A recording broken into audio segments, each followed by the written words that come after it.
Yeah, indeed. We're looking back to quite some successful years. I mean, certainly there's multiple factors why this happened. I mean, I guess we have a great product range right now. Everything is rejuvenated. Products are really great. Customers like them.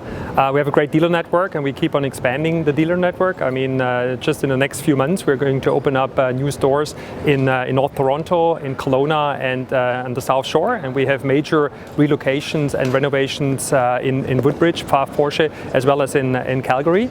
But certainly also, I mean, the Macan was a big driver for our success here in Canada. I mean, this is a car that is made for Canada. The segment is very strong, and I think we have a very compelling offer there with the Macan, which is handling like a 911, both on the road and on the track. We're very optimistic in terms of Canada in general. We have seen tremendous growth. There's a lot of enthusiasm for the brand. In general, luxury is doing very well, which is great for us. With the new Panamera, there will be additional momentum in that segment for us. Our marketing activities such as motorsports like the series, the GT3 Cup Challenge Canada series that we're going to continue this year, and we're really excited about it, and we're presenting the new car, the GT3 Cup car here, so that's great. But also e-performance. So this is how we call e-mobility here at Porsche. This is also going to give us a boost going forward, and we're really embracing this idea. Alongside, of course, the further expansion of our dealer network. So additional to those points that I have mentioned, we are also going to see, hopefully in 2.5 years, the opening of a third point in Vancouver. Yeah, both the internal as well as the external goals are fairly aggressive, I have to admit. I mean, if you look at the federal government, if you look at the provincial governments here in Canada, especially Quebec, I mean, they have set very ambitious goals in terms of electrification.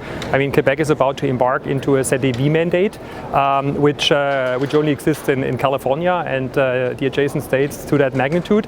So, I mean, there are ambitious goals because there's a consensus that the carbon footprint needs to be reduced, and the transportation sector needs to also contribute to that. So, I mean, we at Porsche like ambitious goals. We like to make the impossible possible. We have a long tradition with electrification. I mean, the first plug-in hybrid, or the first hybrid vehicle, was developed by Ferdinand Porsche back in 1900. So that's not 17 years ago, that's 117 years ago. Quite frankly, there was a long gap in between, I have to admit, but I mean, for us, this is a technology that we know, that we're used to, and it's also technology that fits very nicely with our sports car heritage, because the advantage of an electric engine is that you have the full torque right from the first RPM. So in terms of acceleration, it's just a great thing. And if you look at our 918 Spider, which you know, and if you look at the 919 Hybrid that we're actually using on the racetrack, you really see that this technology is absolutely no contradiction to performance. So it's really a way to bridge between sustainability and performance. So how are we going to do it here in Canada? I mean, we were the first manufacturer that has 3 plug-in hybrid electric vehicles in their lineup. So that's clearly a technology where this will all start.